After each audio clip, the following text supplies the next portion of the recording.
Are you ready for this? In March, over 300 new subscribers to the YouTube channel Doc Talk Sports were added. If you haven't subscribed yet, please do so. You won't regret it. If you enjoy the Doc Talk Sports podcast, we are truly grateful for your support and your subscription to your favorite platform, be it Apple, Spotify, iHeartRadio, or our hosting platform, Podbean, means a lot to us. So if you have 30 seconds, we would be thrilled if you could, leave a quick review, say good things about Rob, bad things about me. That's usually what it boils down to. Your feedback is very, very invaluable to us. What's up, Dr. Rob? Podbean.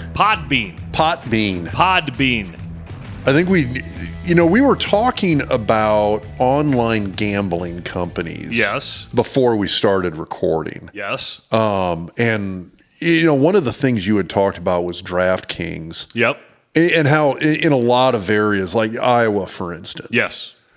Deep roots there. That's kind of if you look at the numbers, everybody uses DraftKings in Iowa. Well, but there's two in Iowa that are dominant, DraftKings and MGM. Yeah. So those are the two dominant ones.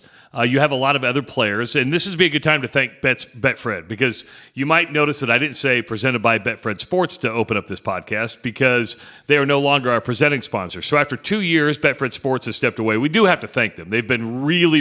They've been great to work with. They've been great to work with. They were very supportive. They've had a little bit of restructuring, moving in another direction. So if we're thinking it's not just that they didn't like us. You said they're pulling out of kind of the whole podcast and broadcast advertising almost on the whole, nationwide. Yeah, nationwide. It's been a really weird restructuring, because I know a lot of other people in the podcast brethren that were sponsored by Betfred. They got pulled. Some radio stuff got pulled. So that's what happens when there's change at the top. People look at it and go, why are we spending money here, here, and here? And we were kind of an anomaly, right? Because legalized, we're based in Omaha. Legalized online gambling, it's not here yet, right? So, no. if you want to bet in Nebraska, you've got to go to a casino to actually bet. Now, being so close, our proximity to Iowa, it made a lot of sense, because people would drive across, and people still do that now. If Nebraskans don't think people are driving across the river to place a bet, they're crazy. There's a magic barrier there. You can't get across. You can get across it, but if you're going across to bet, they don't let you in. Is that right? Is that what it is? It doesn't happen. Yeah, I can show you a lot of people that just magic. They don't even have to cross the river. They can just go down Abbott Drive and be there in a second. Well, no, the reason I bring this up is I had an idea. Okay. So, like, you were telling me that one of the reasons DraftKings has had so much success, is because they kind of got in early with the whole fantasy football thing. Yes. So you had thousands upon thousands of subscribers already with the app, already everything downloaded, ready to go for their fantasy football leagues. Oh, I can now bet also. Well, I might as well just use DraftKings since I'm already using them. Yeah, natural transition. And so they were, it's almost like they knew, hey, let's get in the fantasy game. And FanDuel's another one too, right? You've got DraftKings, you got FanDuel. Yep. In Iowa, DraftKings is big, and so is MGM. Well, I think we should start like at some point, medical marijuana is going to get passed in Nebraska. It's not already? I don't know. I don't think it is. I've got those Delta 8 gummies. Well, that's Delta 8. It's not actually true marijuana. Okay. So at some point it's going to happen. I think we need to start a pot growing industry. How would your employer look at that? It's all about minimizing pain. That's a very good point. They probably, until it gets legalized, I'm not sure. I'm just saying we wouldn't actually start growing it. Yeah. We would just get everything all set up to do it, and we would call it pot bean. Ooh, look at that. Potbean.com. Ooh, here's another thing. You're an idea guy. Coffee houses that also are dispensaries. Pot Bean. Get it? Ooh, Rob God, is an idea guy. I am an idea guy. I'm going to come to you for capital, and then you don't have to work it. I'll man it. You just fund it. Dude, easy peasy. Well, see, these are the kind of idea. I'm drinking another second podcast in a row. I'm drinking another Mad L from Jason. Everybody, I got to be honest with you. We've reached the point of the year where our beer supply is running really, really low. Well, Jason's got a stash for us. Okay. I just got to go pick it up from his family here in Nebraska. I've been either working pretty much nonstop or out of town. Okay. So I got to go pick it up. Jason's got a hell of a hookup for us. I just got to go get it. Well, because you got into the refrigerator like, where's all the beer? I said, well, we drank it all, and people aren't sending us beer anymore. I don't know if we made people mad or they're just like, it's just not football season. Is what it is. It's not football season. We're low, everybody. Now we can go buy our own, and I'll probably do that. But we do like free beer. I think it's been like 4 years since we've purchased our own beer for the podcast. That's a good point. I'm trying to think the last time I actually, because I almost went to Hy-Vee, and then I was thinking about going to Casual Pint today. Well, and then we had, you mentioned Casual Pint. Love those guys. That's my hood. Yeah, that's why I was thinking of it. Yeah. But there was periods of time where local craft breweries sponsored us. But the problem with that was you got tied to that brewery and you couldn't drink any other beer, right? Yeah. And nothing against Infusion, Cross Strain. And I love their beer, but when you're drinking it every single week, I think people like the variety. I think they like the variety a lot. Well, I think they like hearing about stuff from St. other Louis. places. Remember that one we got from St. Louis? That was incredible. Still one of my favorite beers of all time. You weren't super impressed with Treehouse. They're like Massachusetts, got a lot. They've got some tap rooms up in Connecticut. The problem is it all depends on what beer you get. I may not like a stout or a super triple IPA. I might like a sour. I might like just kind of a Citra IPA. It all depends on what you get. So that is true. So it's just, the palate's different for everybody. We do want to say thanks to Betfred for their 2 years of support. If you do online gambling, use Betfred Sports. Have been a really good partner. Hey, if you're a business owner and you want to reach hundreds of thousands of listeners every year, you can contact me at doctalksports@gmail.com.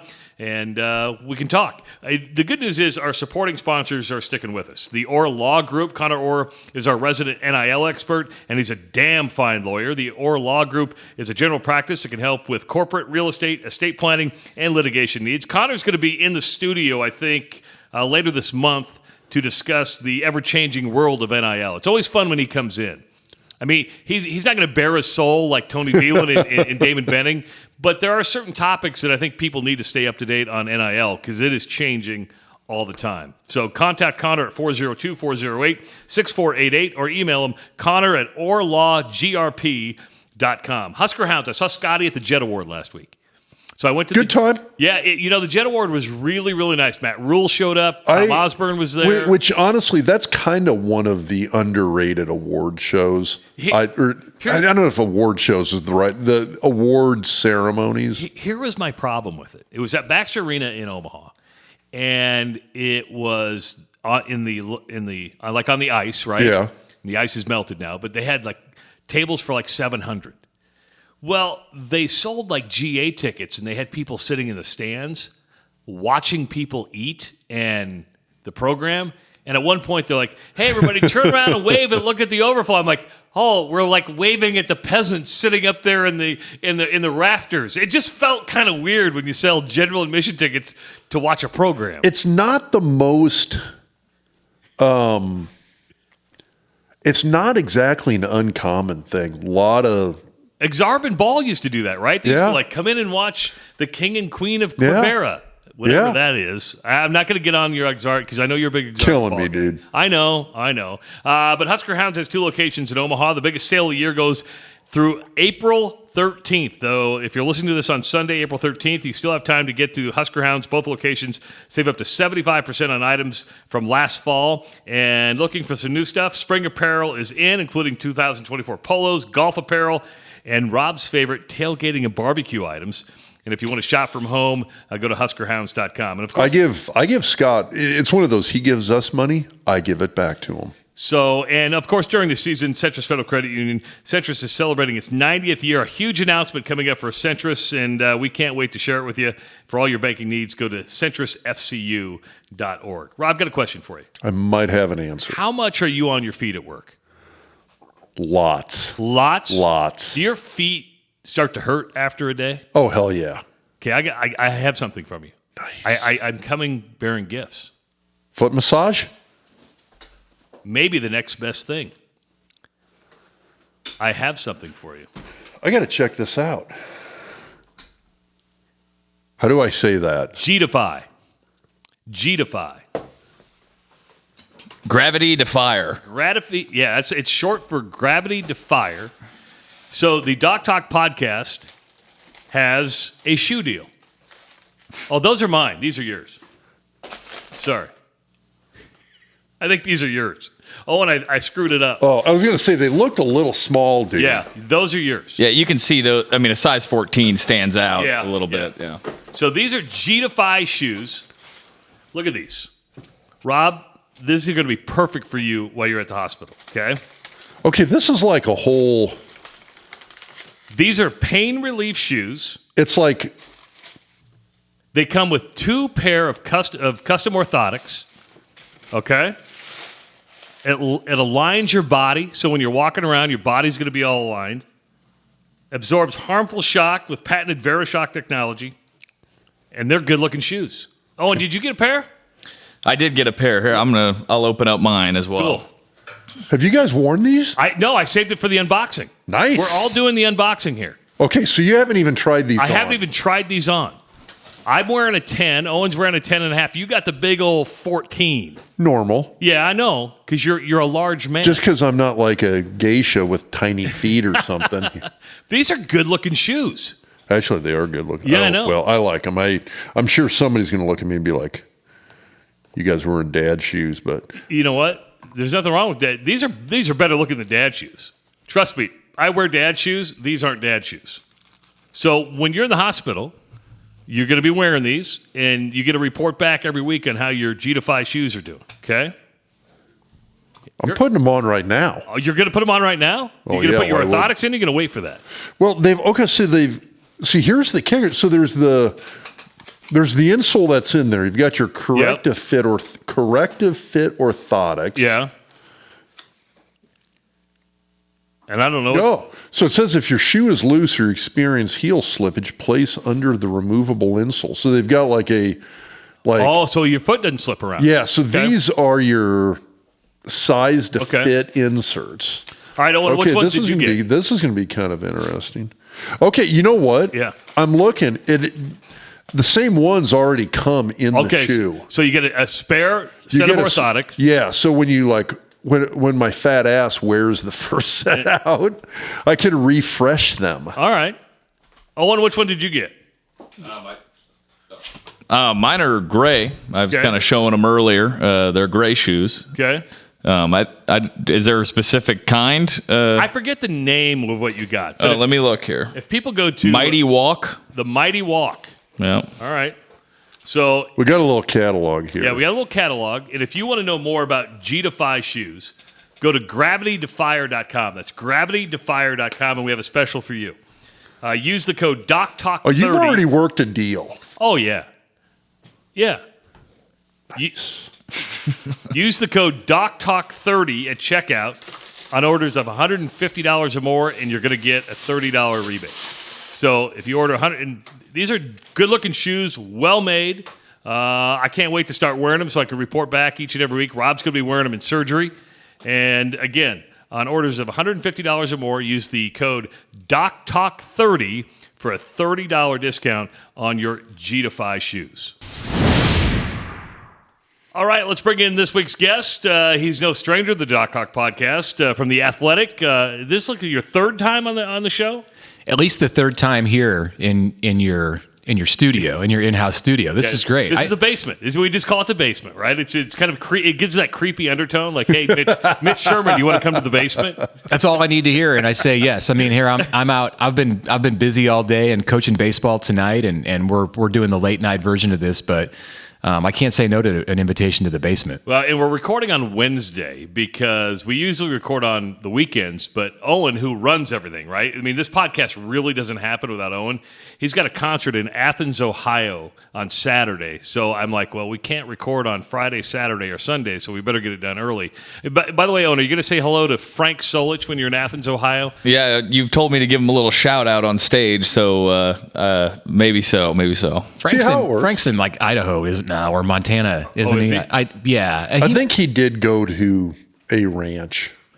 He might still have a place in Athens. I believe he does. When he had his little visit to Lincoln last year, that Trev orchestrated. Man, how the look of that has changed in the last month. But Only a little bit.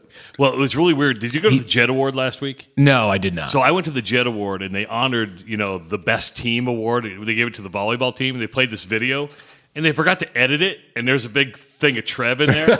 And it was really kind of uncomfortable because everybody's like, because he was saying how great Nebraska is. Okay. And you're like, okay. This didn't age well. Somebody should have went in and edited that video out. Does that have to happen now? Do we have to edit out like all references to Trev Alberts? I mean, I think that the conversation about his name in the stadium being removed is stupid. It's one of the dumbest things I've ever heard in my life. I'm like, are you serious? Hold on. I haven't heard this. Well, it's not like a real conversation. It's more like fans and fringe media types. All theoretical about like removing his name from the North Stadium. Yeah, no one associated with the university would even suggest that. And if they did, they should lose their job. Well, it's sort of like there's kind of this ever-present revolving urban myth about how things happen. Like the one that I always think about is whenever a new coach comes into Nebraska for football,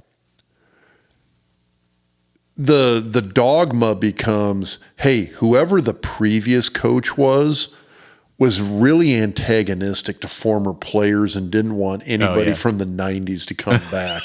And I'm sitting here and going, okay, I got to be honest with you.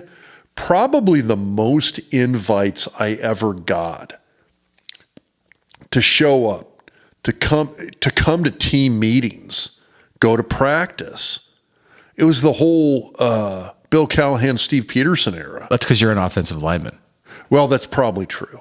He loves offensive line. Dude, Callahan, I will stand by this. Arguably might be the greatest offensive line coach in football history. Wow. Period. Anyway. You digress. But I mean, no, but it's one of those things. It's like when Callahan got fired and Pelini came in, everybody was like, oh yeah, we heard Callahan and Peterson didn't want former players around. I was like, God, I got invited back all the time. And then Riley shows up and everybody's like, yeah, we heard Pelini hated former players. I'm like, actually, no, Pelini freaking loved former players. Like I met the guy twice and he was like my second cousin. I mean, he was super friendly. And then when Riley was gone, everybody was like, hey, we heard when Riley was in town, he wanted to scrub the place of former players. I'm like, no, dude was friendly as shit. He loved everybody. Guy would have invited Stalin to dinner if given the chance. It's kind of this ongoing thing, but it's like True. All of a sudden it's like, yeah, we're going to scrub Trev from the place. And Trev was like an a-hole to everybody. I mean, when it comes to new coaches, two most talked about things are former players and walk-ons all the time, right? Well, Matt Rule likes to talk at Nebraska. Yeah. Matt Rule likes to talk. He also likes to talk high school coaches in that conversation. Loves him some high school coaches. They're counting the numbers. And this is great, but counting the numbers of high school and small college coaches who visited for the clinic with Bill Belichick recently. I think they had 900 visitors to Memorial Stadium, to the facilities for that clinic on the second weekend of spring. That's a huge. It's like triple what they had in Rule's first year. So, but yeah, former players are always. I'm sure there's instances where maybe someone a former player visits and doesn't represent themselves well, or someone's on the outs for whatever reason and they're not exactly like welcomed in with open arms. But like by and large, my understanding and what I've heard from former players over the years, there's never really been like a regime that was against former players. Correct. Yeah. Yeah. The urban it's always been really friendly. The urban myth in my line of work is always, when the criticism comes down that like the media is not being hard enough on a coach, or in the rare case in this market where the media is being too hard on a coach, it's always, why do you hate Nebraska? Well, yeah, it's that. It's that you're going to get your credentials pulled. They don't ask the tough questions because they know if they go in there and challenge the administration or the head coach, that somebody at the university is going to come and actually like physically remove them from the press box and take their credentials. They're going to be off the list. They're not going to be allowed in. They can't go to press conferences. They can't go cover. That's never happened. Like, I mean, maybe it's happened at, I don't know, Notre Dame. Maybe it's happened at a, Penn State, but it's there in all my years of being around Nebraska, which, it's 30 years going back to a student. I mean, we did get removed, and when I was a student, we did get removed from practice by Coach Osborne for a period of time. What year? Was it 95? I believe it was 95 at the Daily Nebraskan. What he did was, and you would appreciate this.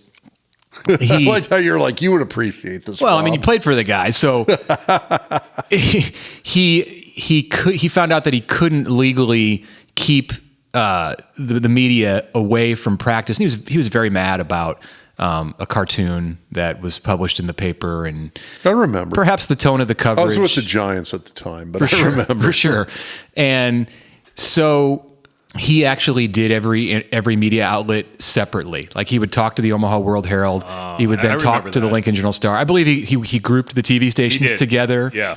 And then that way he could just say no to the kids, to the students. Danny needed that as well. If you remember that Danny did that, he would only meet with Lee Barfneck and Kurt McKeever from the Lincoln Journal-Star, and then he would bring in the TV cameras. And I don't know why.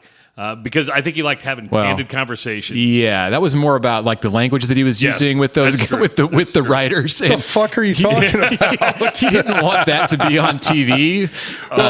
But so after about 3 months of this, Osborne finally brought the student reporters in and said, I hope that you've learned a lesson from this, and I'm going to now allow you to come back and participate in the group interviews. I think he just got tired of doing like 5 interviews every day after practice. But the point is, nobody really gets kicked out. Nobody really gets their credentials pulled. Now, I'm sure if you did some tremendously libelous act, perhaps that could happen, but challenging the coach and, saying that they made a bad call on 3rd down is not going to get credentials pulled. To be fair, I mean, I haven't been to a press conference in 14 years, and my life is so much fuller because of it. Congratulations to you. Yes, trust me, I don't miss Tuesday press conferences, or they're Monday now. They're Monday now, yeah. But they used to be Tuesday, right? You're missing out on Matt Rule. He's enjoyable at press conferences. I want to get him up here. I've been trying to get him up here, so I'm crossing my fingers. You roll your eyes, but no, I'm raising my eyebrows like it might happen. Like he has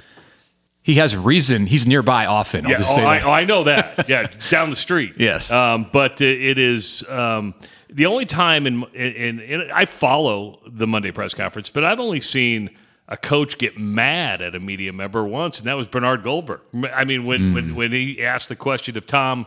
That was awkward. That was a really the timing was weird. It was uncomfortable. But that's the only, because it was a weird way to ask the question. It wasn't even a right way to ask a tough question. Okay, I'm blanking on the. That's when Bernard Goldberg started the Iowa State press conference when Lawrence Phillips was coming back. It was the Iowa State game. Bernard Goldberg, and like the second question goes, Tom, Bernard Goldberg, 60 Minutes. If Lawrence Phillips would have grabbed your daughter by the hair and thrown her down the stairs, would you have the same reaction? I'm paraphrasing here because Tom was mad. Oh, he was pissed, and that was the end of the press conference. Well, there were 2 cameras there from CBS. There was one on Bernard Goldberg, and there was one on Tom Osborne. That didn't sit well with the head coach. That was It was a setup. It was a total. Yeah. But that's what Bernard Goldberg does that. I mean, that's he's a good journalist, but it was just one of those. We were all like, could you have waited till the end so we could have got Iowa State questions in? I mean, could you have just waited? If I remember, and that was also, of course, 95. So it was a tumultuous year. Yeah. Yeah. I believe Bernard, because there was no press conference that day with the coach, I think a bunch of the media ended up interviewing Bernard Goldberg about. He did what you're not supposed to do as a media member, become the story. He definitely became the story. Became the story. Yeah. All right, let's get the elephant out of the room, or the elephant in the room out of the last person to sit in your chair was Doug Ewald. Oh. And that was the last episode we did. Doug Ewald has been relieved of duties at Husker Athletics since that podcast. His position as CFO eliminated. Yeah. And going back, and I went back and watched, and Rob and I have talked about it, there was probably a lot of indications, even listening to him that night, that he may have known. I mean, he talked about had not sat down one-on-one with Troy, had not getting alone time with Troy. Listen, I don't know if you know Doug or not. I think you do. But I do. At the end of the day, he's a smart dude, knows money. But when new leaders come in, it's not a surprise when changes are made either.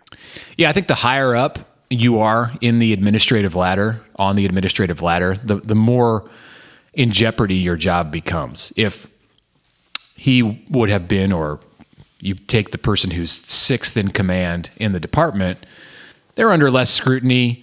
And the new athletic director, same thing with a football coach. When a football coach comes in, usually that coach is going to bring in a director of football operations or a general manager or a chief of staff. You know, Nebraska currently has all three of those positions. It used to really just be one.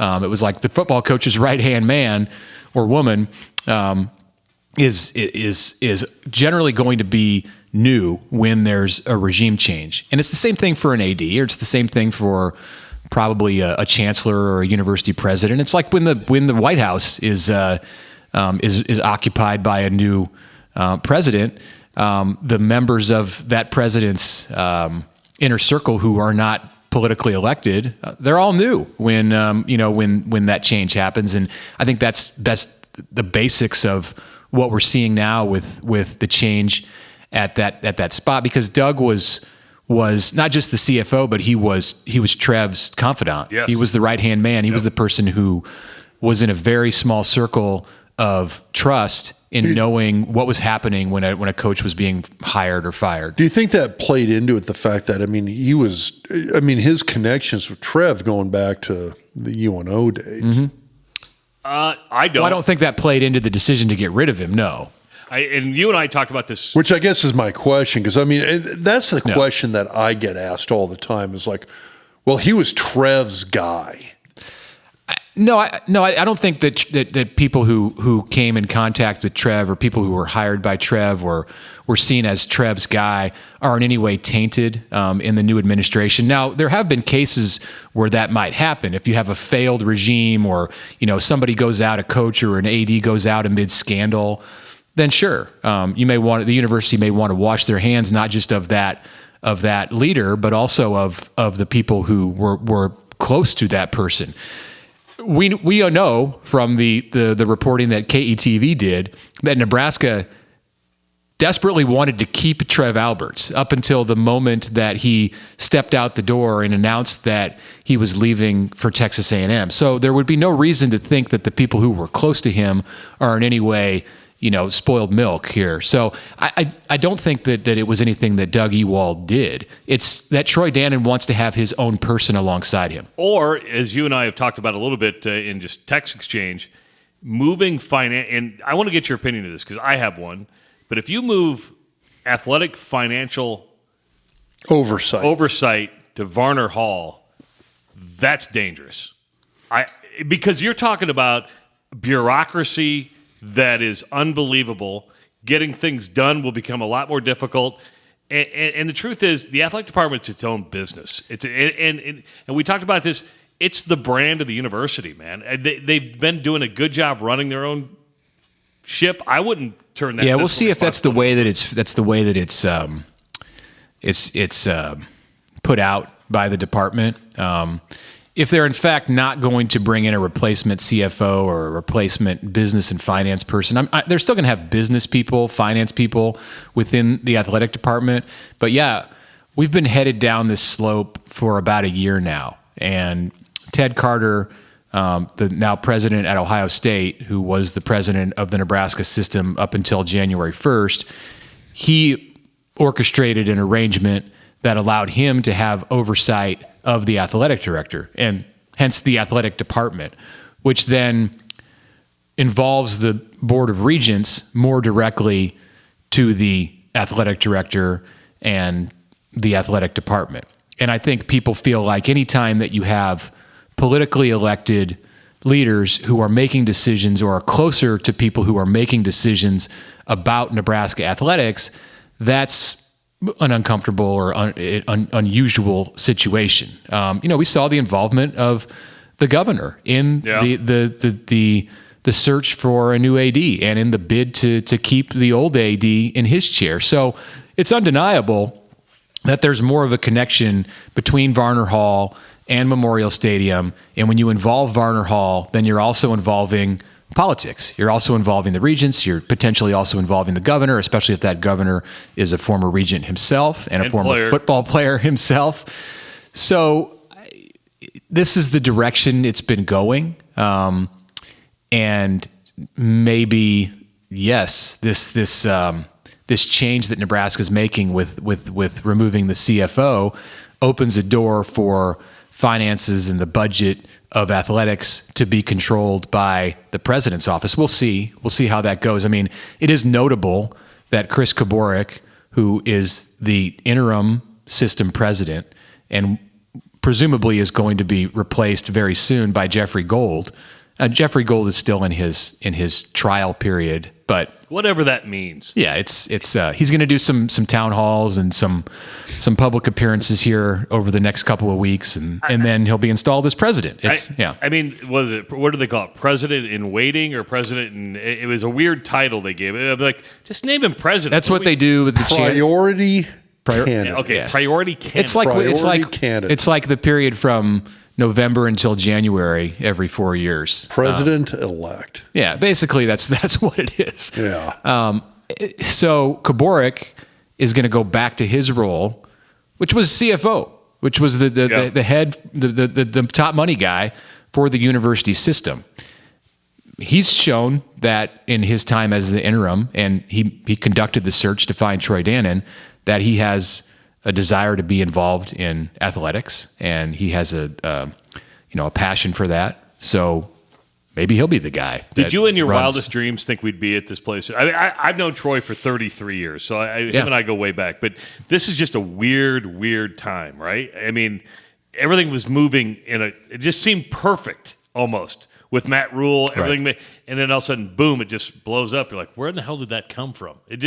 Were you taken aback the day that happened, or did you have a good inkling that was going to happen? I had heard a couple of weeks before, and I'm not like saying I knew this was going to happen because I didn't, because I discarded the information. But I had heard around March 1st that A&M was interested in Trev, and I knew that he had I don't want to say pursued, but that he had been open to having conversations about some other jobs over the last few months, most of which I think were not athletic director positions. It was, hey, could I go run the college football playoff? That kind of stuff. Yeah. Like, maybe there's a conference commissioner's job that could be in Trev's future. So the idea of him moving up the ladder in college sports wasn't far-fetched to me.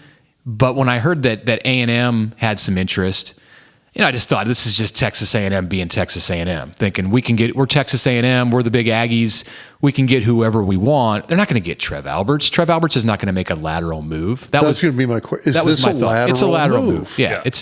That was my thought, and I asked a question or two to someone who might know, and was told I haven't heard anything about that. So I went about my business in March of keeping up with what was going on in the football program. It was a busy time for Nebraska basketball. I was working on some of that a little bit. And on March 13th, when I heard the news, I was shocked. Yeah, I did not, even though I knew A&M had an opening, I knew maybe there was some interest on the part of A&M. I didn't expect there would be any interest on Trev's part in leaving, and I was wrong.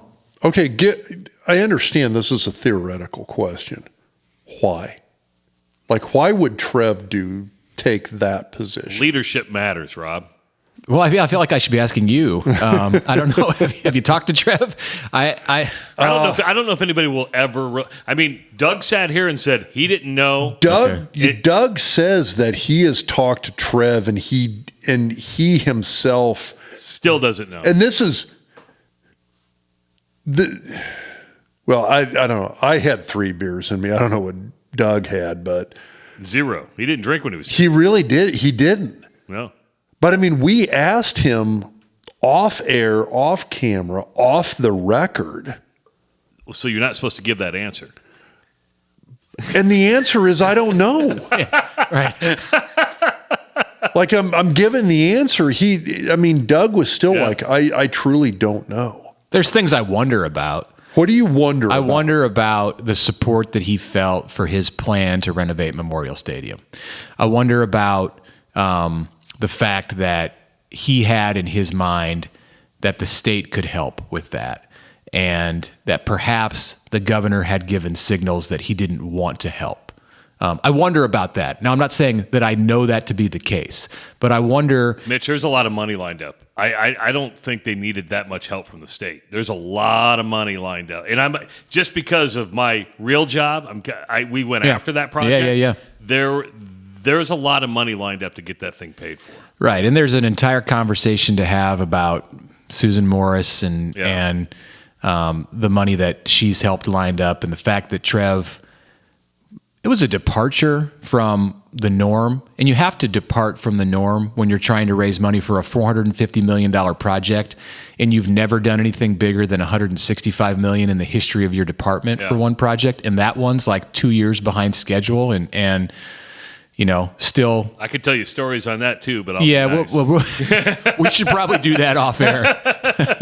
But hey, you know who's not happy about that? Matt Rule? Right. Yeah. This is the 3rd recruiting class that he's working on now, where he's made promises to players about getting into that building and had to take now 3 groups of kids through it in hard hats. That's not. It gives the impression that he's lying to the recruits when he's not. I mean, he's telling them what he knows. Hey, this is supposed to be done by now, and then last year, and then it's 6 months down the road. They level 2 and level 3 of that thing are still not open. Level 1's beautiful, and the outside of it looks beautiful.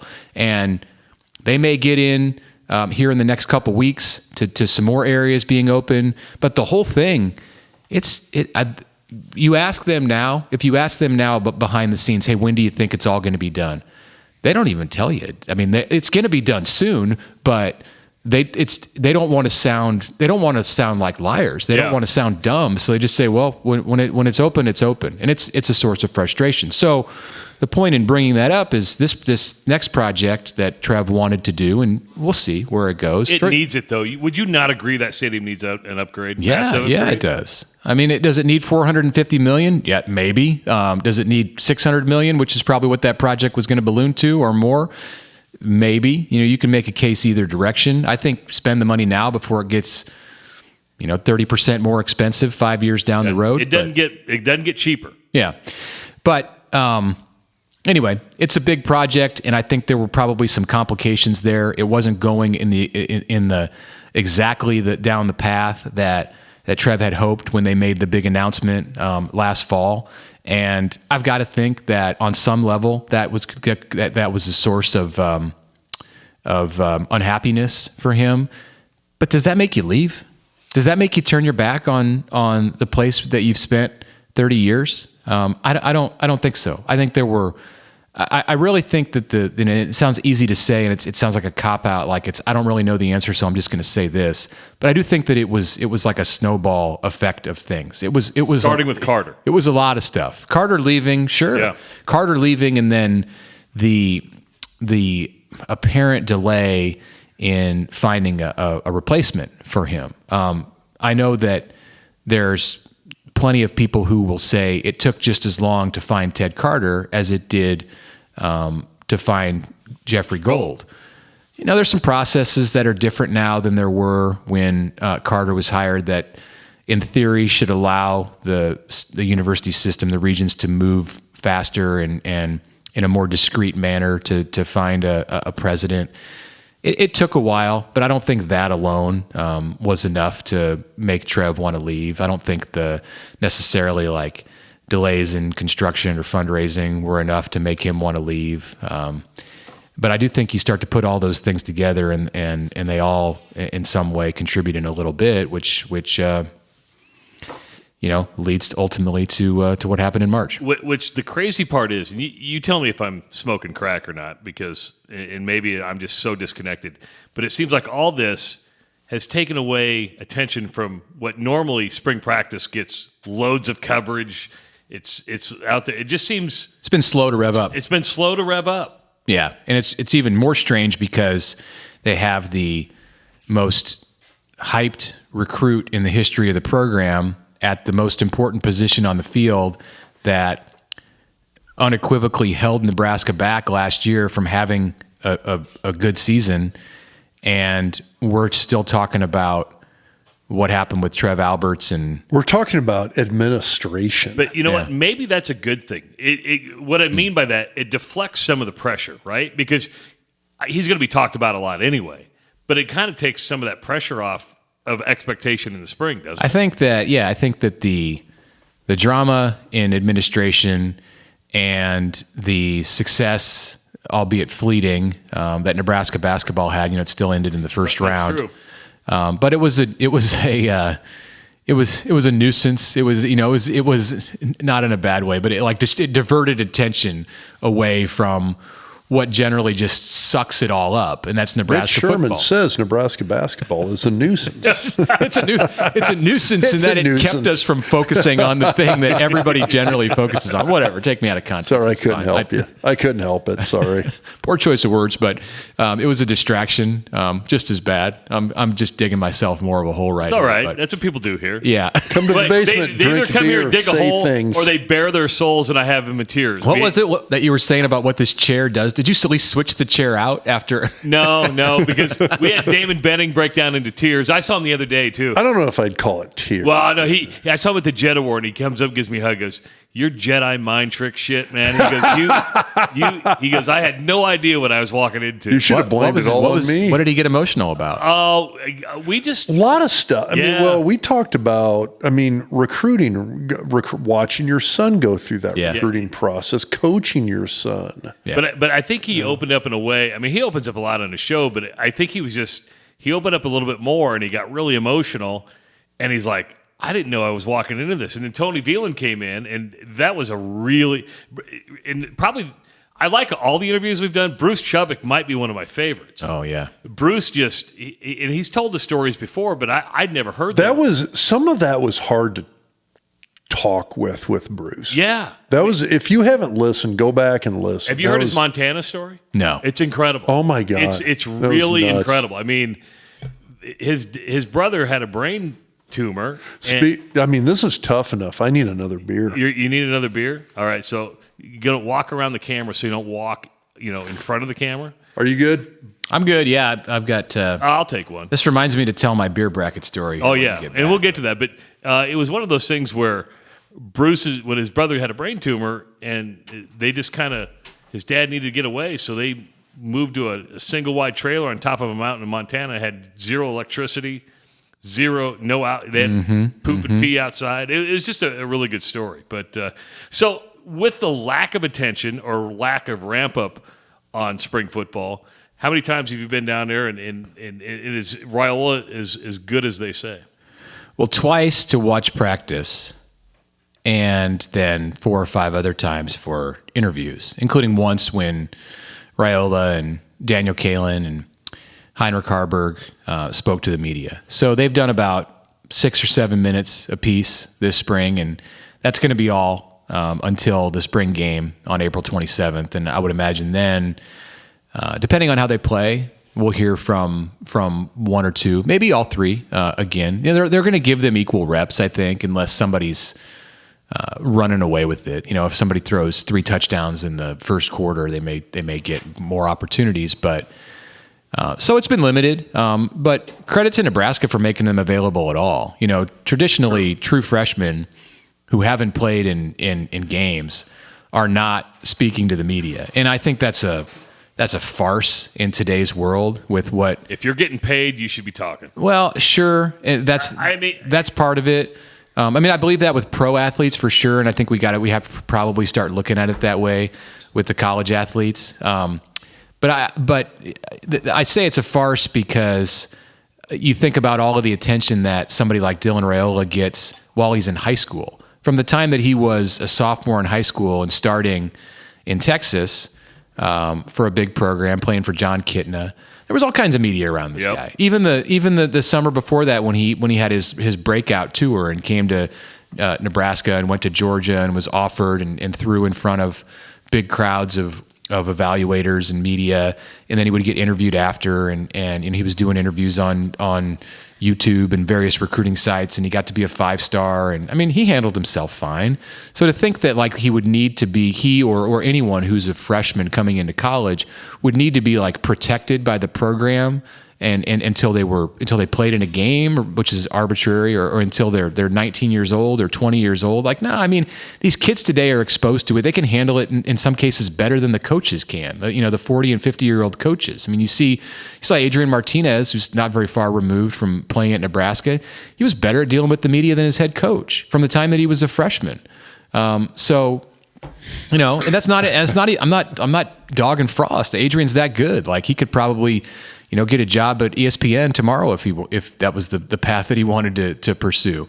But so I don't think I credit Nebraska for letting the true freshman quarterbacks go out and answer questions. It was harmless. Like, Daniel Kaelin got one question that I know that Nebraska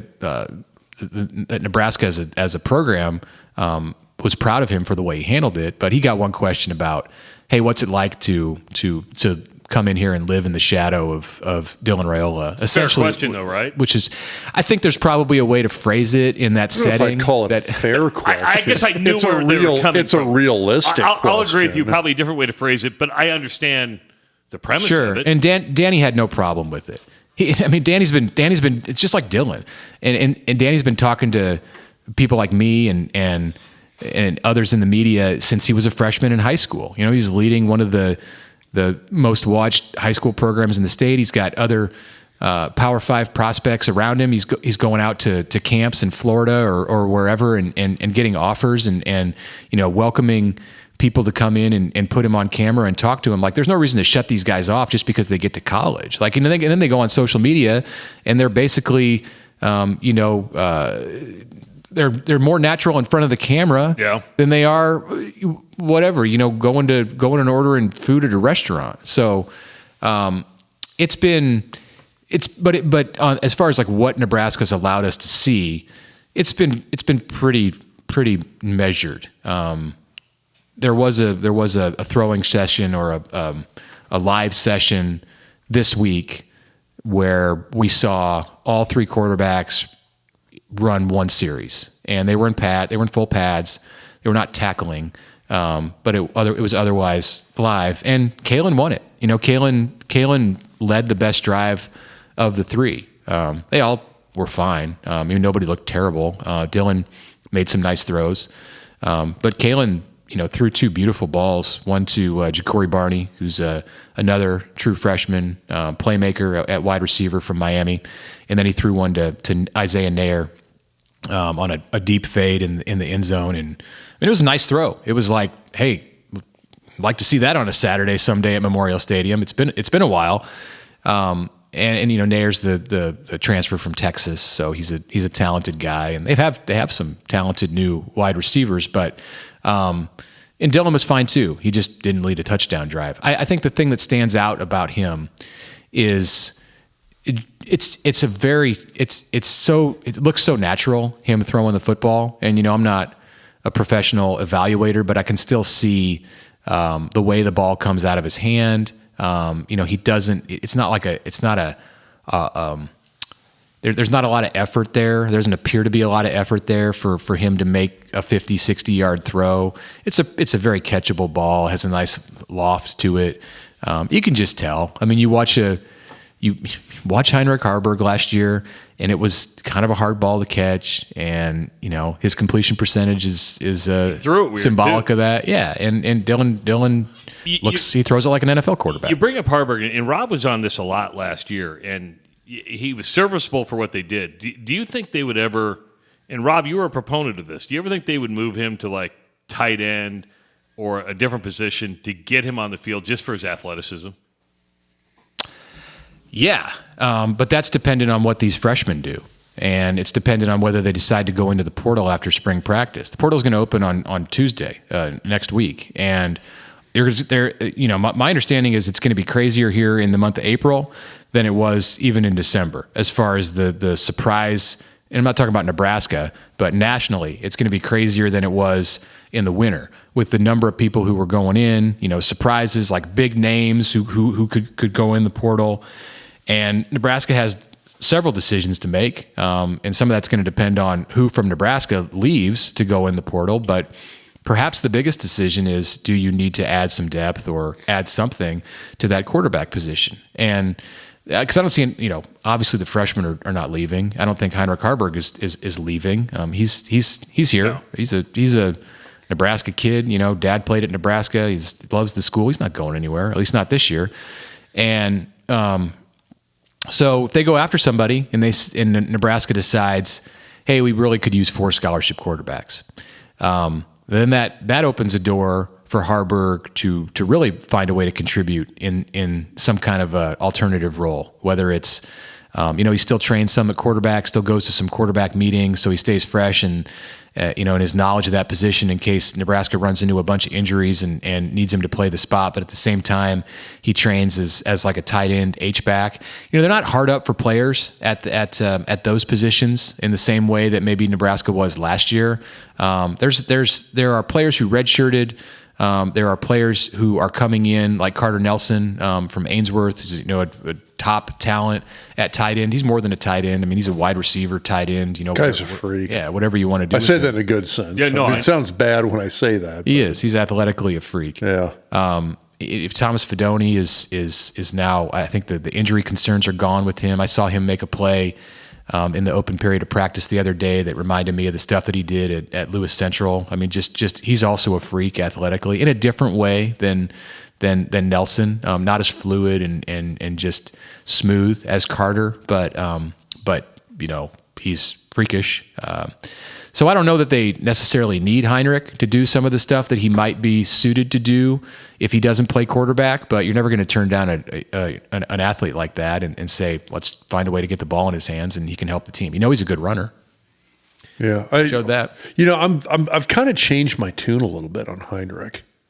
And the reason I say that is I look at where Nebraska's at right now, and I think you've got some guys. Kind of the early reports on Kalen, and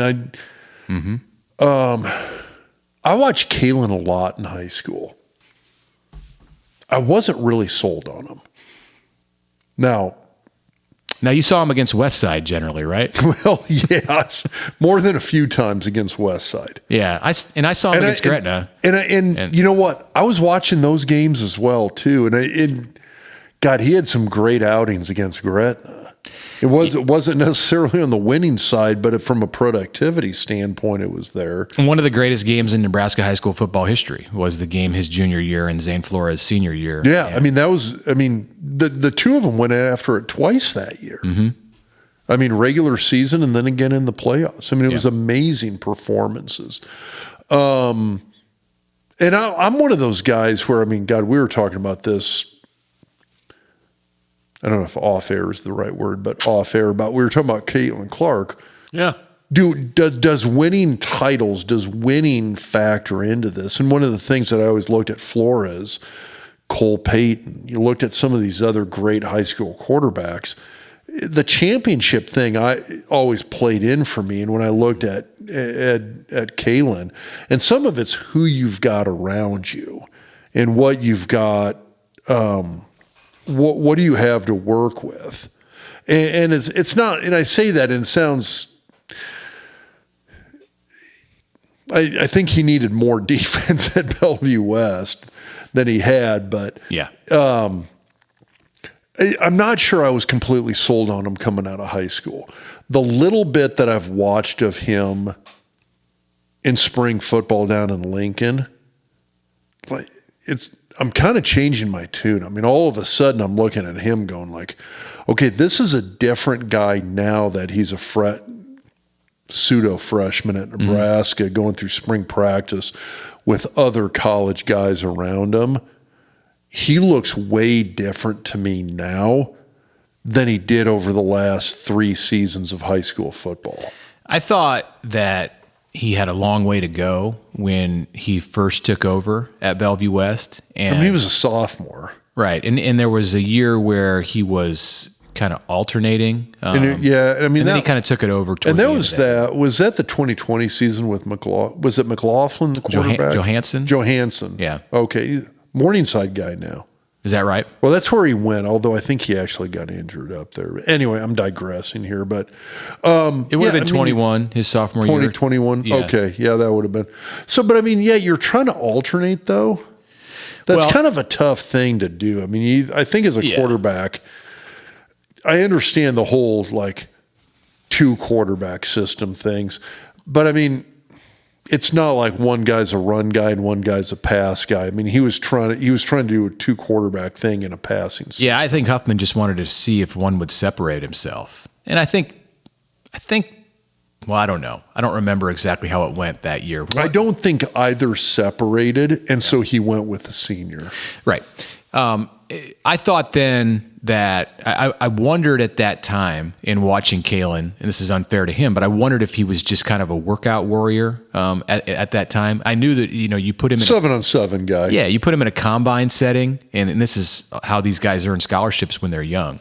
Yeah. I mean, he earned a scholarship when he hadn't taken any kind of notable varsity snaps, and you see that all the time with quarterbacks. And you see it with players at other positions too, but the quarterbacks have more of an ability, unless you run like a 4.3 40 or a 4.4 as a freshman in high school. The quarterbacks have more of an opportunity, I think, because of the way that like the showcases and the camps and different things are set up early in every year in the summer, like in the months of May and June, to go out and impress college recruiters. They have more opportunity than players at other positions, and I wondered if that's kind of what Daniel Kalen was taking advantage of, because he's got a super accurate arm, and you put him out there in sweats and he's going to hit every target.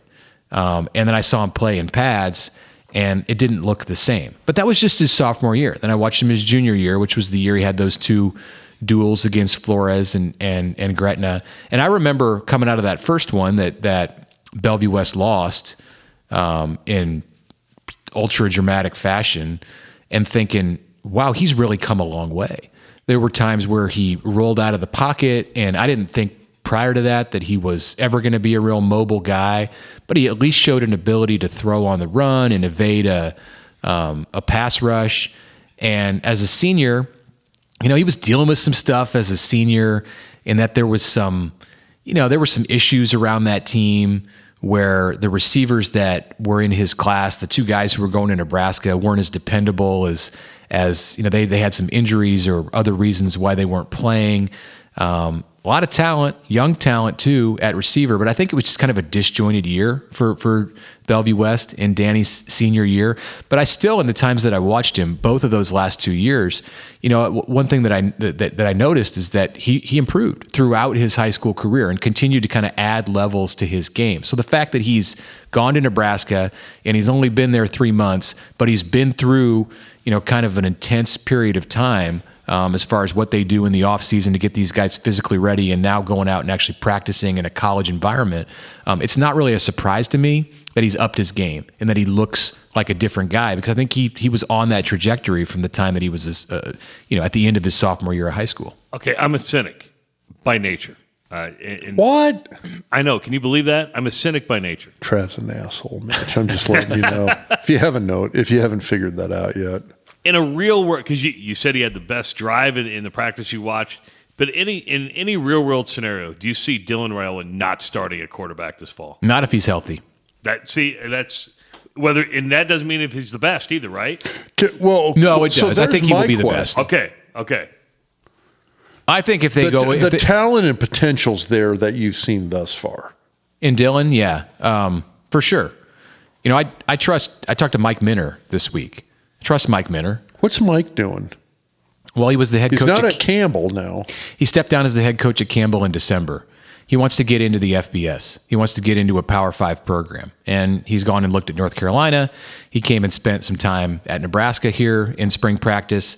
And he's working to spend some time also at Clemson. Not to say that he wants to get a job at one of those three programs, but Mike says his intent in this was to study the game at this level to see if it was the same thing that he loved about coaching in the FBS. He says that he stepped down from the FBS from the FCS. Just say Division I AA. Right. He stepped down from Campbell, which has a playoff system, whatever it is, a 16-team playoff system. They've got a real playoff. Yes. Right. He stepped down because he wanted to give himself the opportunity to look at something at a higher level and see if he could do it. Not as a head coach, or he said not even as a position coach, if it doesn't have to be. So, you know, interpret that as you will. But Minter he gushed about Dylan and said that he sees the same kind of potential talent that the evaluators did who assigned him 5 stars. You know, the comparison he made to me in our discussion, and I wrote about this week, is you know, you have to take this with a grain of salt, is that Dylan is better than what Patrick Mahomes was at this stage of his development. And I don't know if Mike, you know, studied Patrick Mahomes at Texas Tech when he was a freshman, but he's a student of football. And, you know, Patrick wasn't a 5-star coming out. That's why he went to Texas Tech and not Texas or LSU or Alabama. Hell, when he got drafted, SI gave him a C-, called it one of the worst draft picks of the NFL. I mean, you just never know in this stuff, right? Right. So it's not like a bizarre statement to say that, well, the greatest quarterback living today was not as good as Dylan Raiola when he was 18 years old. Like, if you look back at it, it's like, yeah, that's okay. I understand what you're saying there, but still, it carries some weight for him to say that. He was impressed. We'll just put it that way. So I you know, it validates my observations. So I'm actually going to pivot here because you bring up Mike Minner and coaching. And I don't know if you've written about this or talked about it because you have a podcast yourself, right? What is your podcast? Yeah, it's just a new thing. Connor Happer here in Omaha on 1620 The Zone and I started a Nebraska daily podcast. We're doing about 25 minutes a day. It's in the Locked On Podcast Network, so they've got 200 shows nationally, and good way to start off the day. Gets me thinking about sports and football or whatever we're talking about that day, and then I just go on with my normal job at the Athletic. You're 50 minutes into this one, so that's it. We've already doubled up on what you do. Hold on a second. You do this daily with Connor? Well, yeah, we're 2 days in, Rob. So, but yes. I'm just sitting here thinking about, like, holy shit, that's a lot of beer. Yeah, but they do it in the morning. We tape it at 8 a.m., so there is not any beer being And you probably don't have to go to the studio either. So oatmeal stouts. No, I've just and Connor does it from home, and I do it from my bar in the basement. Nice. But I'm Bloody Marys. I don't know if you've written about this, so if you have, I apologize. But I'm hearing the NCAA is going to take a hard look at like these assistant coaches. Yeah. And get rid of the stupid analyst role and everything like that. And maybe open up, to 20 coaches maybe? And that changes more the dynamic of recruiting than anything, doesn't it? Well, I think it would – I don't know that there's going to be a cap on it. Maybe there will. But it could be an unlimited number. And you know, at some point there's diminishing returns. Like, you can't have 25 assistant coaches. Like, the players aren't going to know who to listen to. That's true. So yeah, the bottom line is there's the possibility on June 1st, and I haven't written about this, but I think others at my company at The Athletic have. There's the possibility, because they've been talking about this for a while, and it's been tabled and it's been pushed back. And, we're getting closer, I think. Yeah, I think there's a real possibility that 2 months from now, this could happen where it's opened up and no longer do you have to worry about, which is a dumb rule, that you have an analyst on the field who can work with the coaches and can talk to the players in the meeting rooms, and he can talk to them off the field, but as soon as they get in practice, there's no coaching. Like, what? First of all, it's unenforceable. Totally.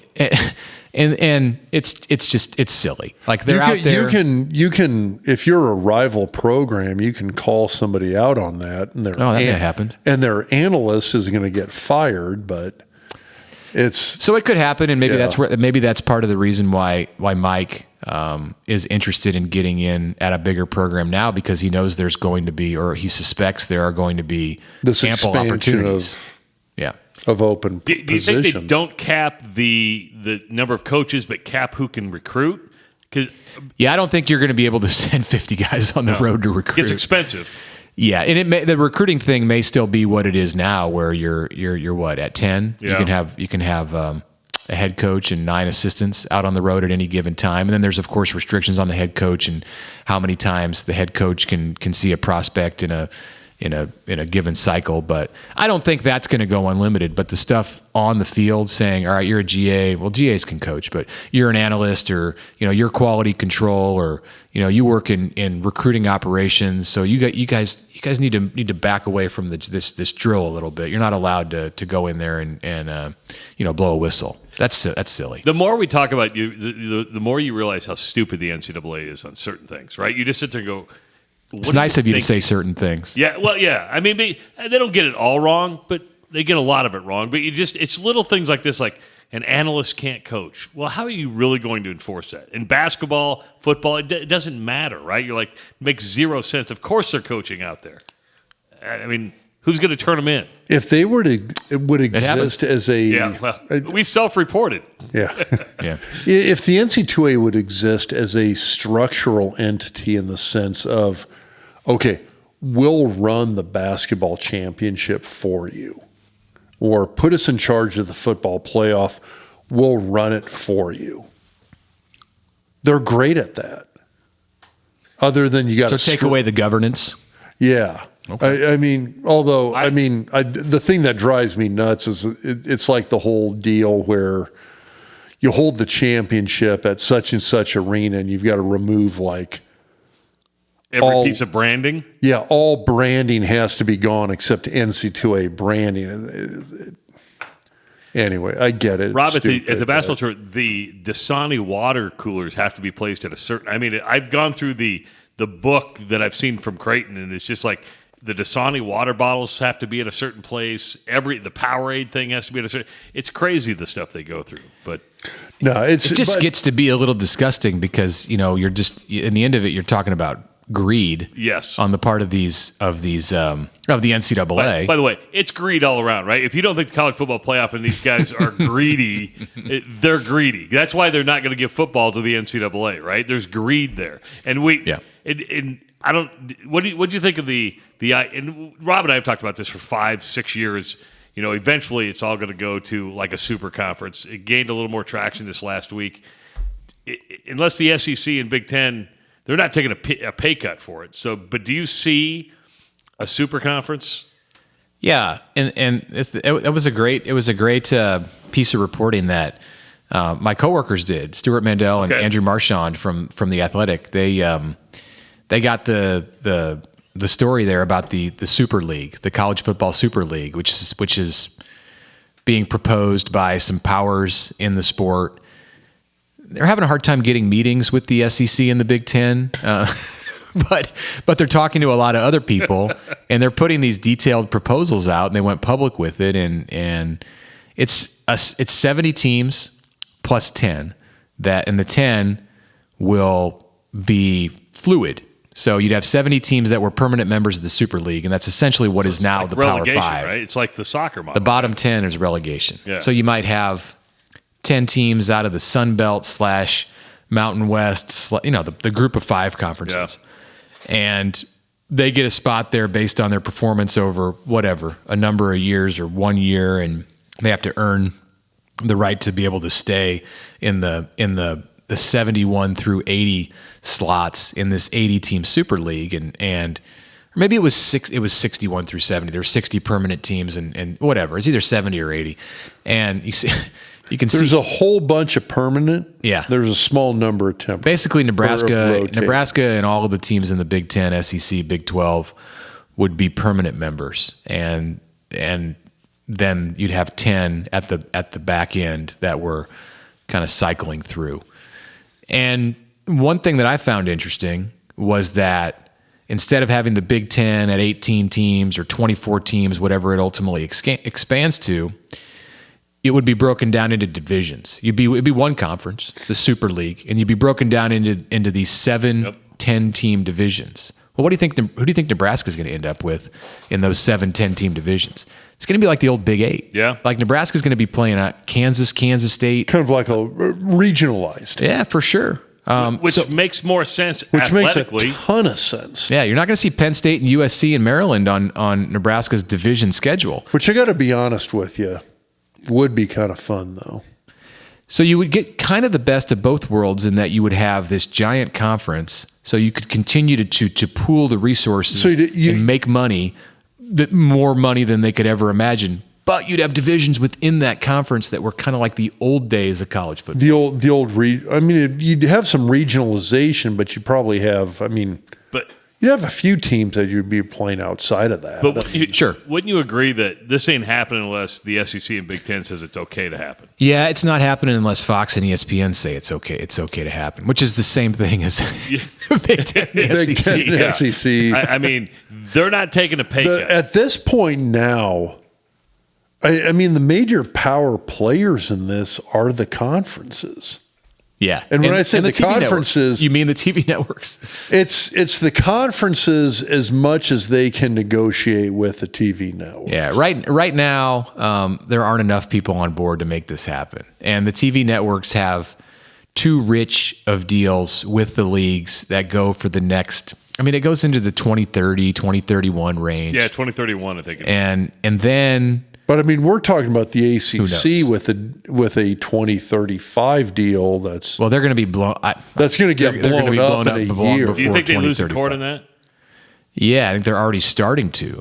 I saw a statement that came out this week from the ACC about their disappointment in a ruling that was made in Florida about, Florida State and whether they have to stay in the So yeah, it's we talked about a slippery slope, earlier when just in relation to Nebraska and its finances and administrative oversight. Like there's a slippery slope in what's going on in college football at large, and the ACC is like sliding down that hill right now. So I think it's inevitable where they're going to end up, and that's just dismembered. Speaking of stories that came out, and did you read Dennis Dodd's article on Scott Frost? I did. Yeah. I thought it was weak. I didn't learn anything. Yeah, there was nothing.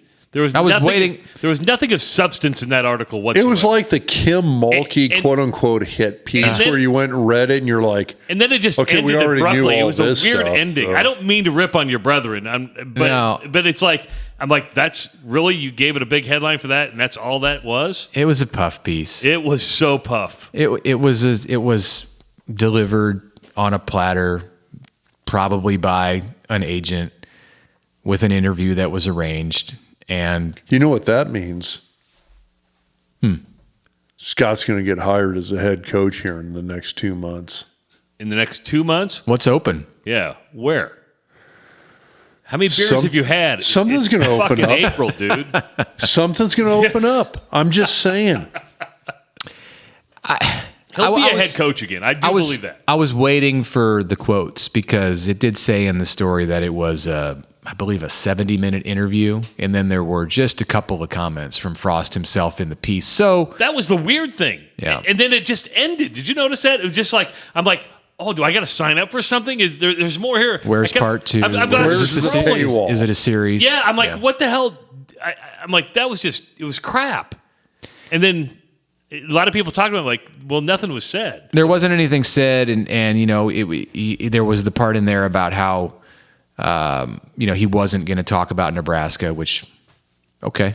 What's his stance? What will his stance be when he's interviewing for a job and the school that's talking to him wants to hear answers about Nebraska and why it happened the way that it did? Because it's a relevant question if you're looking at him to be a head coach.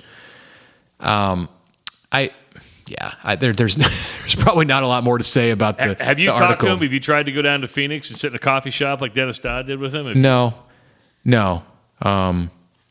I haven't. And there's been enough going on around Nebraska that hasn't made that necessary or... I don't think people want to hear from him. I think they were intrigued by it, but when the article basically said, I want to coach again, well, no shit. We all kind of assumed that.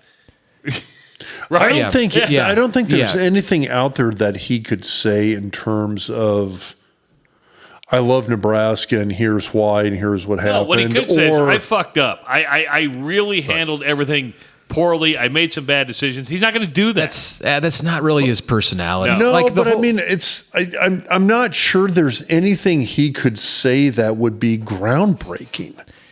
Like, I mean, if he came out and said, hey, you know what? I handled this incredibly poorly. And when I say handled this, I'm talking about coaching in general. Like the way I ran the program from a coaching standpoint, off the field, et cetera. There's nothing he can say that, I mean, some of I mean, like I said, I think 99.99% of it is speculation and but here's what it's just there's not a lot of substance out there that Scott himself could put out that would be groundbreaking news. I mean, he could come out and say like, hey, you know what? I had a handful of personal problems at the time and it was really difficult and some of it was related to this or that, whatever. If he came out and said that, I think people would be like, okay, yeah, we heard the stories, no big deal. We get it. If he came out and said, hey, you know what? It was this transition from a almost FCS program to an FBS program where look at this shade against Central Florida. Yeah, it's like we're going from they're in the Big 12, man. They hung a national championship banner up, Rob. I get it. They just like Iowa, they hung a banner. I don't see one. I don't see a 1956 or 52 banner at Kinnick Stadium. Killing me. It's one of these things where it's like if he came out and was like, hey, there was a whole bunch of personal problems I had, and that spilled out into the professional life that I had, and that's what everybody saw. If he came out and said that, I think people would be like, okay, well, yeah, that's not groundbreaking. This is nothing new. We all suspected this. If he came out and said, hey, I had better athletes at Central Florida. This was a little too close to home. Emotionally, it hit a little harder than I thought it would. I didn't handle it great. Again, people would sit back and say, hey, there's no surprise here. The whole listening to you, it kind of crystallized this for me, and I think this is like my main takeaway. That's what I do. I crystallize things, Mitch. The whole Frost, the ending, the Frost era in general, as we move away from it, and this materialized like in a short period of time after he was fired. The whole thing got like wrapped up in bubble wrap, like in whatever is at the core of it. The people who are on the outside, the people who were closest to him and Frost himself, they're not ever going to allow it to be seen for what it was. Like if it had been somebody different who had the exact same situation, the same experience that he did, if it had been Mike Riley, which it would never have been Mike Riley, but if it had been, let's say Mike Norvell had come to coach at Nebraska when Frost did, he was in the same conference at Memphis, right? Yep. Yeah. If he had been the guy who was the hot coach from the AAC at the time, no ties to Nebraska, has the exact same experience, same record, same terrible performance in close games, whatever, supposed to be an offensive genius and it just all shrivels up in front of him. It wouldn't be like this. The bubble wrap part that I'm talking about, it would all be open. It would be an open wound. There would have been people talking about what happened in post-mortem. Like this is what I saw every day. I'm going to tell you why this didn't work exactly with specific examples. We're going to let it all out in a cathartic kind of way. But with Frost, because he's Frost, because he's got the Nebraska in his blood because of his family and their legendary status in the state of Nebraska. And he won a national title. Right, because he was the quarterback in 1997 who won a national championship for Tom Osborne and on his way out the door. And made one of the greatest post-game speeches in plea for a national title. Right, because of all that, it's just wrapped up and put away. And this article that came out was just reflective of that. Yes, it was. Actually, I thought it was an embarrassment. It was a waste of my click. I'm like, somebody just made $1.25 off my click, and I was a little. I spent, just because it's my job, I spent until the rule stuff really heated up in November of 22.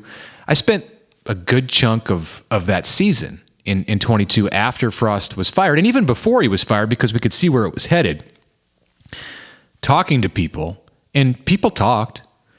Eric Chenander talked to me, Bill Bush talked to me, people on the staff talked to me about what happened, what went wrong. And clearly these people knew. They knew they had the goods. They knew the details. And they were willing to go on the record, but we never got to the heart of it. He was protected. It's as simple as that. And it's because of who he is. Here. And that's fine. Okay. But that's just the way that it's always going to be, I think. I understand the protection thing.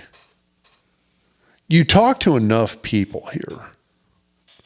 I'm not saying tell us exactly what you were told, but from what you were told, what happened? Well, why did that not work? One thing that came back to a lot with some of these guys was the difficulty that he had connecting with people in his recruiting efforts. You saw this around Omaha. There were problems that not just Frost, but that Nebraska encountered as a program after the first couple of years to connect with Omaha. And Omaha at that time and still today needs to be a foundation for what Nebraska builds if it's going to do recruiting right.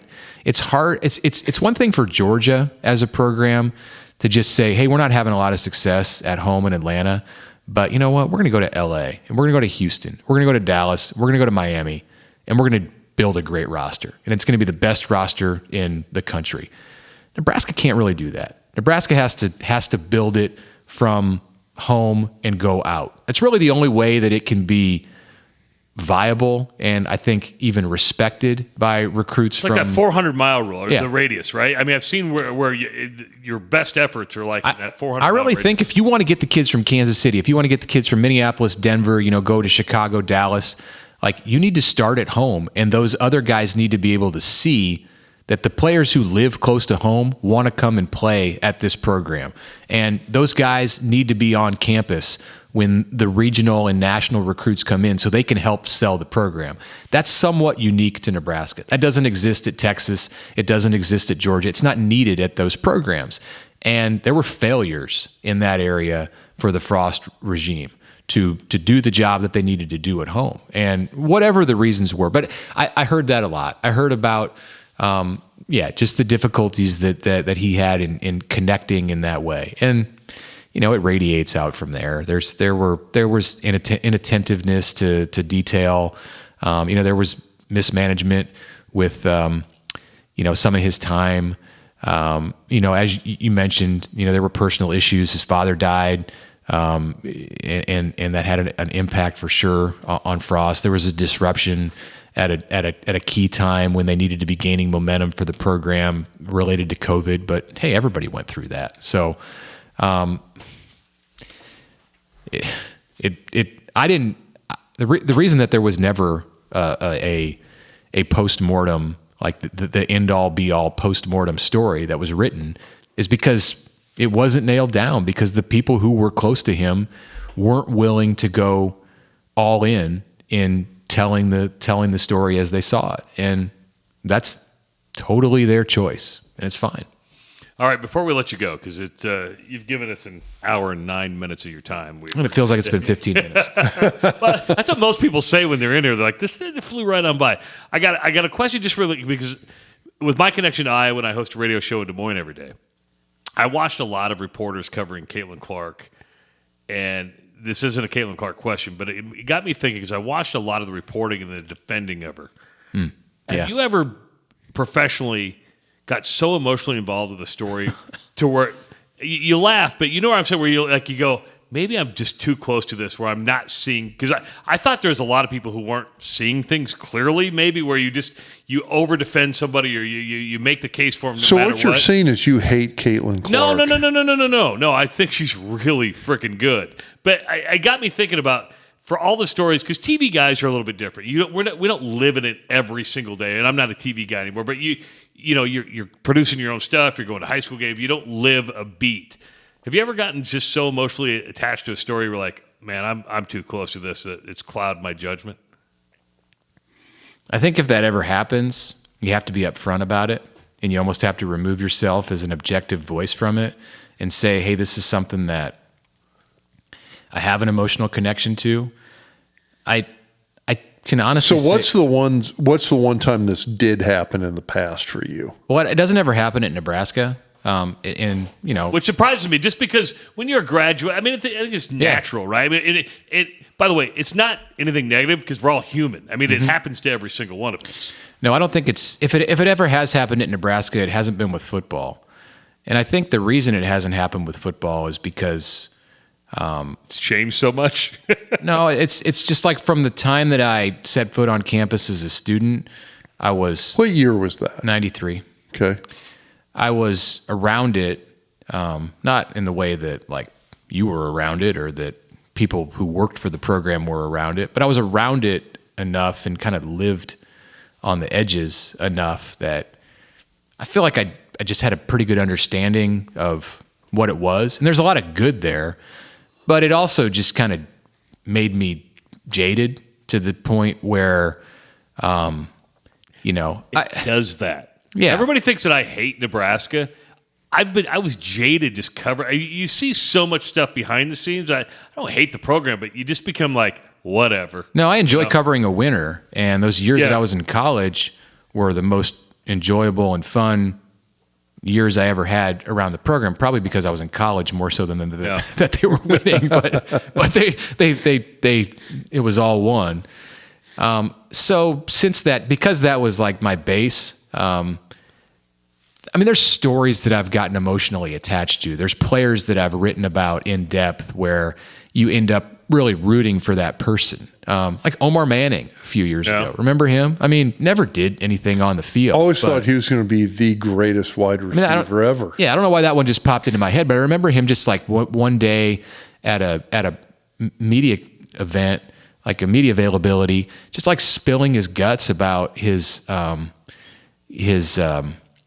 just the difficulty that he had in life, like with emotional issues and mental illness. That was the word. That was what I was looking for there. But it's 10:00. That's true. So you write a story like that, and you'd hate to see something happen to that. You want to see somebody like that have success, but I still think that I don't think my vision was clouded on that stuff. The only place that I could ever take it would be when I've written about things that were like a one-off. Like, I did the story a few weeks ago. It's funny. I just talked to a group of college students last night in Chadron. A friend of a friend is a professor. You were in Chadron last night? I was on Zoom. Okay. I was not in Chadron last night. I was like, damn, man. Yeah, they flew me out. I'm not that important. No, I was on Zoom with a class of communication students in Chadron. A friend of a friend is a professor, and the reason that they wanted to have me on, I think, I guess I didn't get the full explanation, but they read the story that I wrote about Brad Feakin around the time of the state tournament this year, and I was emotionally connected to that. Because of where I live, because he was my daughter's 7th grade reading teacher, because my son went to his basketball clinics growing up, because the players who played for him are my neighbors and kids of my neighbors and friends of my neighbors. And, I've been going to these high school basketball games for, years. And got to know so many people around that program. And then, he got sick and died in December of 2023. And, I told the kids the story, and I wrote about this in the article that I did, that came out right the week of the state high school basketball tournament, on the morning that he died on December 30th. And I think people around Gretna knew that the end was near, and that he was really suffering, and still it was just so jarring to hear that a 46-year-old guy met that end. It was around the holidays, and I remember it was a Saturday morning, sitting around in the kitchen, and got the text that it had happened, and immediately I was like, we have to go tonight. We have to go to the game. Like, I wasn't planning on going to the Metro Conference holiday tournament game at Creighton Prep that night, and I was not the only person who felt like that, because we went down. We had friends in town visiting from Illinois, and they had 2 kids. We took our 2 kids, my wife and I did, and so the 8 of us packed into the car and drove down to Creighton Prep, and it's a good thing that that's a big gym, because I think the whole town of Gretna was there that night. And the game, you remember what happened in that game. It was a buzzer beater, and Landon Pekorski, the kid who was like Feakin's star player, the player that he coached from when Landon was a freshman, he hit a buzzer beater. They were down by 1, and they won the game on his shot. And he ran down the court and pointed his finger in the air. And I remember in the aftermath of that thinking, I want absolutely nothing to do with this from a professional standpoint. Like, I'm way too closely involved in, I'm not personally involved, but like I feel you're emotional. Invested. But from a fan standpoint. But I did write about it. I wrote about it, 2 months later, and admittedly, I wrote, I am emotionally invested in this story. So yeah, was I too close to it to like see like the reality of it? Sure, but at that point, it didn't matter. Yeah. All right, before we let you go, because we brought this up, as you can see, we drink a lot of beer around here. A little bit. Yeah, and this is a light night, actually. But you guys had a beer bracket on The Athletic?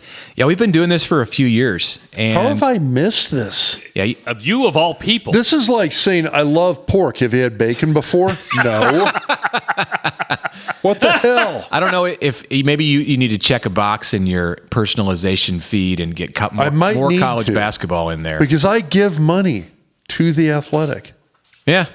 I just checked. I do $71 a year. Thank you. Cheapskate. It's a full fucking subscription. Frickin' Iowans. What do you expect?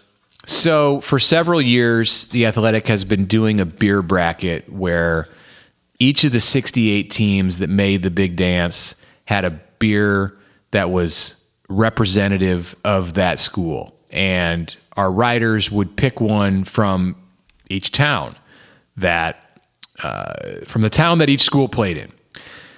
What was Nebraska's? So it changed this year because I think after several years, it got very difficult and very repetitive and hard to get 68 beers featured in this story. So instead, we did each site.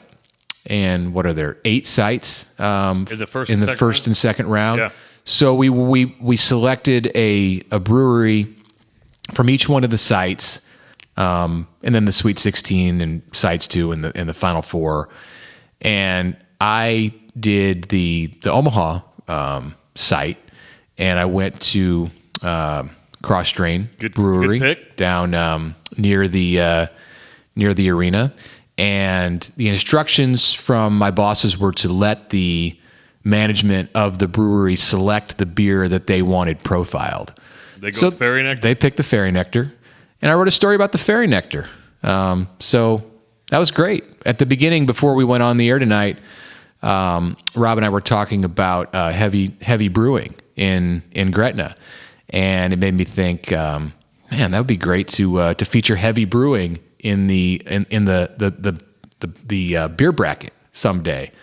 But Omaha will have to get selected again as a site, and we'll say that it's in Omaha even though it's Gretna. Well, unless Gretna gets that brand new arena out there. Yes, the NHL dream. Oh, well, we do like the cross train. I tell you what, Rob. Here's what I'm going to do. I'm going to go to Heavy Brewing this week, and then because we're going to get some pizza because I believe Bill Bush is coming up next week, and we can. Oh man, you guys are in for a treat. Yeah. Oh, he's been here before. And what was it? You were just he was here about a year ago, and. You checked the analytics last week on the YouTube. What? How many people watched Bill Bush? They had some random bump in one specific video from last year. It was like 1,500 views in 5 days, and it was all Bill Bush video. All Bill Bush is just dominating our YouTube channel. So. I just want to say this, and maybe you could play it for him, that he's my favorite assistant coach of the last several years to talk to. He's amazing. I had him come to talk to MCL Construction at our all-company meeting. He's on the speaking circuit now. Yeah, he's doing this leadership training. Yeah, so that's what he's doing, and I paid him some pretty good money to come speak to my to our company. He's really good. He said some things in there that I'm anxious to ask him about, especially coaching with Ed Orgeron that piqued my interest, and I can't wait to dive into that conversation. I know he's out in Utah right now. I know he went at Kyle Whittingham is having come out and do some stuff out there. So just to kind of oversee and look and give some advice. He's awesome. And you know what's crazy is that I didn't get that vibe from him when he was here with Bill Callahan. And it might have just been like my perspective. Like I was young. And you mean like he'd be a leadership guy? Or no, I didn't get. I didn't like have that relationship with him. I didn't really know him very well. And then this second go around where he worked for Frost. And it was just 1 year. I quickly came to realize like what a great guy he is. Here's the crazy thing is that I realize now why he's such a great recruiter. Oh yeah. And he was great with us, but Owen, he met Owen. The only time he met him was in this room, and Owen also works for MCL Construction when he's not singing. He knew you right away, didn't he, Owen? I was actually very surprised because room full of, how many people work for MCL? 250? 200 some people. And I met the dude once in this basement like a year before that and knew exactly who I was, walked right up. And actually, I wasn't even going to go talk to him because I figured he won't even.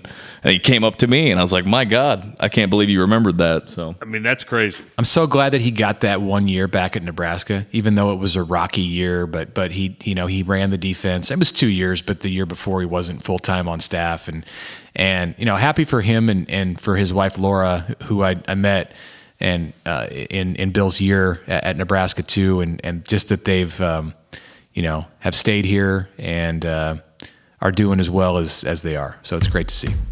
Mitch Sherman from The Athletic, we appreciate. You gave us an hour and 22 minutes, and it's past 10 o'clock at night. We appreciate your time. I really do. I know we ask a lot of you to come in, and we don't like doing the Happy Zoom to do thing. it. The Zoom thing is we kind of stay away from the Zoom thing just because it's so much more fun and interactive. But we do appreciate you coming in, and follow Mitch on The Athletic. If you don't have a subscription, click on one of his stories and then subscribe there because he gets credit for it. We want Mitch to get all the credit.